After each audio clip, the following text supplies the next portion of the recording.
Welcome to more Mer-May, and today we are doing a mermaid DIY.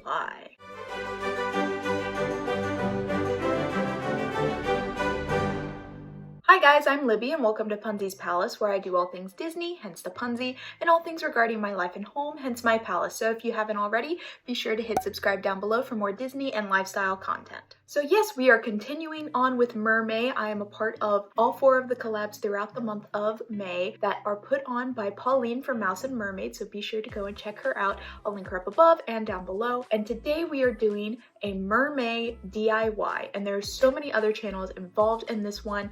There's going to be so many cute mermaid crafts and projects and everything, so be sure to check everybody else out. I'll leave all their links down below in the description. But today, before we get started, I first wanted to mention the bow that I'm wearing. I have 4 different little mermaid bows, so I thought I would wear each one for all 4 of the different collabs. And today's bow is actually one that I made myself, so yeah, fitting with the DIY project today. I'm not going to show you how I made this one. I'll instead link that up above.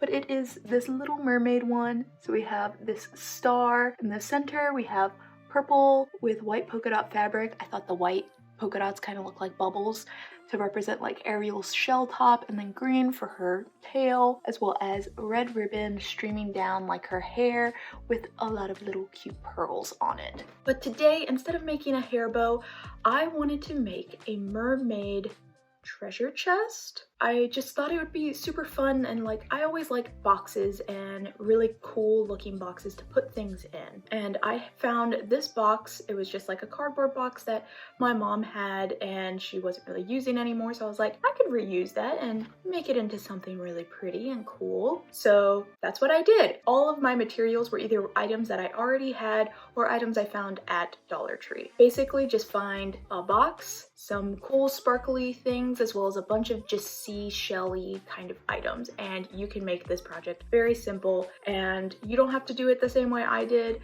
And that's the thing that's really fun about this, is that anybody who tries to make this will make it in some kind of different kind of way. So I will first show you all of the different items that I used for this DIY project. I will mention that some of the items that I will be showing you in that video I did not use, like I didn't use the ribbon, but I used most of the items. Alright, so here are all of the items that I'm going to be using to make my treasure chest mermaid box. So first and foremost, I have this little box. I believe I got this box from Michael's when I first got it. I painted it a while ago and now I'm just repurposing it and reusing it. It's just like a kind of cardboardy box. Inside I have some different beads, some blue beads, some more like pearly looking small beads, as well as some other kind of little pearls. I don't know if I'll use these, but they're there in case I want to. We have some fun stickers. These will be used like more on the inside of some sea creatures. Very cute. And music notes. I have some glitter ribbon. It's like a purpley glitter ribbon. This is what I got from Dollar Tree. And then this is just some sea glass, assorted sea glass in the colors that I kind of wanted. I think these will be kind of cool, especially this piece, and got it from Dollar Tree. This was really cool. They had a whole section in Dollar Tree on fairy garden stuff, and these were really cool. They had a lot of beachy items, so hopefully I can use these 3. These were leftover from Michael's, so we have some all kinds of assorted shells. This was leftover. This was from Dollar Tree. A lot of really, really cool shells in here. Also from Dollar Tree, this little bottle of smaller shells to use as filler, plus I get a cool bottle out of it. And then of course we have some paintbrushes. I'm not using all of them. Some bigger ones as well as some smaller ones just in case, and my colors. So I have these 2 colors out because I probably want it to be mostly this color, but I might have some accents of the cool blue in with the turquoise. And I also got the pinks out that I have, Tutti Frutti, love that, and Cherry Blossom Pink, just in case I wanted to do some other little small accents. But then also, as always, our trusty hot glue gun with plenty of hot glue sticks. I also have some glitter glue sticks, and we will see if I use those. So first, let's start it up with painting it, and that's what all this cardboard's for. Alright, so the first step in making this DIY project was I needed to paint my box. So I just painted the outside of the box this really bright blue because I just thought it would be really cool, kind of blend in with the ocean if you were to find this at the bottom of the ocean, and I wanted it to be a really bright blue.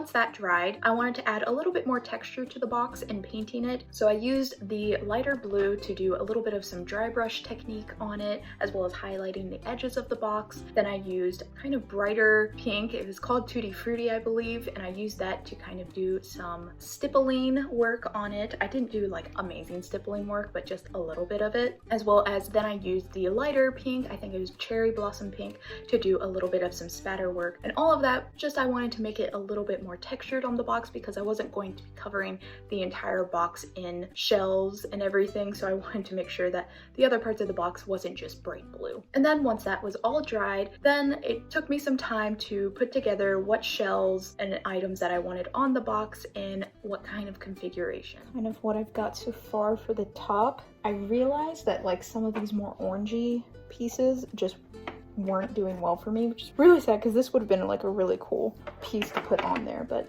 I'll use it for something else. But I went with more of the pinky whites and browns with like a few of the clear bluey kind of pieces. There's a lot of like extra space. I'm gonna fill like the entire top and maybe have some of it coming down. That's the main look we're going with right now. Once I kind of figured out the general configuration with some of the bigger, taller items all centered around one point and then kind of teetering off over to the edges, I started to hot glue everything down. And I will say that took a very long time. Make sure that you do all of the bigger items on your piece first, and you can also experiment with some of the shells overlapping to give it a little bit more depth and texture. Not everything has to be just on the box, but it can also be on top of one another. Once you have more of the bigger pieces put down, then I started to put in some of the small seashells I had and filling in a lot of the empty spaces with a lot of the pearls of varying sizes. And then I went to the smaller sizes of the little blue beads I had, some of the smaller little tiny little bead pearls that I had.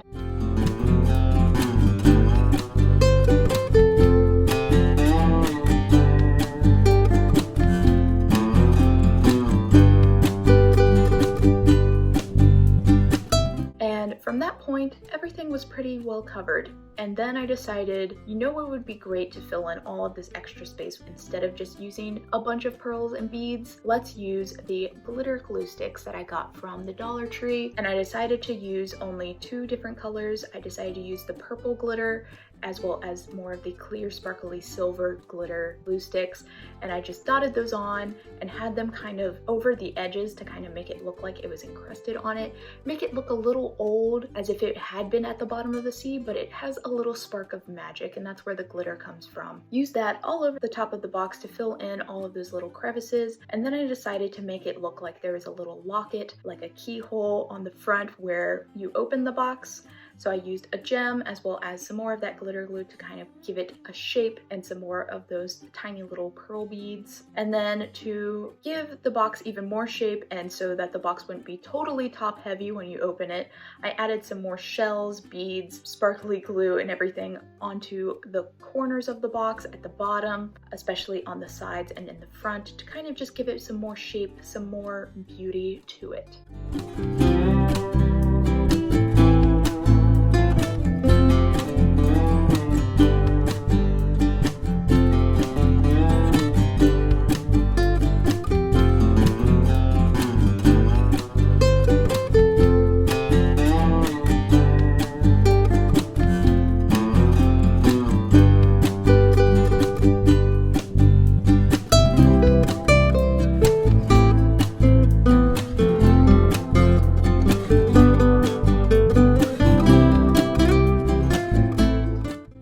The outside of my box was done and I was pretty happy with everything that I saw. Everything was glued down and I got rid of a lot of those hot glue strings. There were so many, and everything seemed to look like it was in good shape. Then we went on to the inside of the box where I painted the top portion only. I did not feel like painting where I would put items inside the box. I only wanted to paint the top of the box where you can open it and see something. So I painted that a nice cherry blossom pink. I had to go over it a few times just because it is a very light color and I wanted it to look the best. And then on the inside of this, I did have some stickers that I wanted to use, and I wanted this to look more just like under the sea. The outside would be all of the shells and things like that, but the inside is where the life is. So I used some seahorse stickers as well as filling in with some coral and starfish. And then filling that in, I also had some of the more three-dimensional bubble stickers, as well as some sequins, as well as some other little fishy stickers. And these were all like scrapbook stickers, so they're a little bit three-dimensional and not just flat,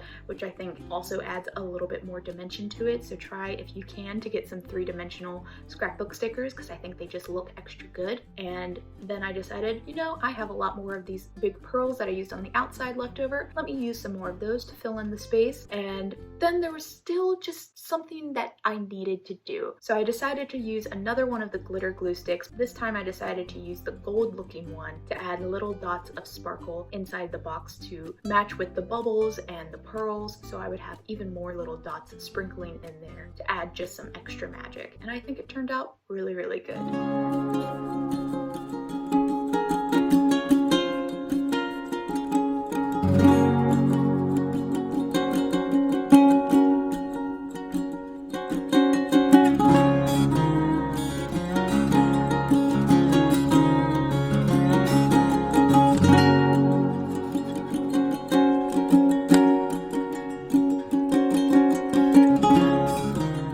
That's how I made my box, and as you could see, it is so pretty.